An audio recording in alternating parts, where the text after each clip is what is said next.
اون دختری که میگفتی اینه؟ آره ببین چه خوشگلم نچراله. آره ولی نچرال جیوگرافیکه. این که با همه حرف میزنه. آره دیگه منتظر تاکسیه. خب برو جلو باش حرف بزن. باشه. میگم این آرایشش زیاد نیست. میگم این میگه 300 تومن. 300 تومن برای چی؟ نمیدونم. شاید باید بلیت بگیریم. مگه باغ وحشه؟ آره دیگه ملنگه. آره شاید ورودیشه. دیگه اینو بدی میتونی همه چیشو سوار شی.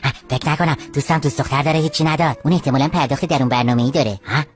ببخشید 300 تومن برای چیه؟ شبی 300 تومن. خب این که ماهی 9 میلیون تومن در میاد که. من میگم زنگ بزن به دوستت ببین دوست دختر اونم همینجوری کار میکنه. آره ببین 3 شب و 4 روز چند در اومده براش. بابا اصلا دوست دختر شبیه حساب نمیشه. آره عجیبه. ببینید من میخوام عمده بردارم. یعنی دوست دخترم بشه شبی چند میافته؟ ای بابا چقدر اسکلید. من دوست دختر کسی نمیشم. من کار میکنم.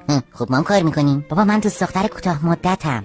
یعنی چی؟ یعنی سودتون کمه؟ چی میگید؟ بابا این منده است. منده موریه. میافشو ببین. من میگم چرا همه تاکسی مدل بالن. ای بابا بد شد. آره ببخشید 250 هم اوکیه؟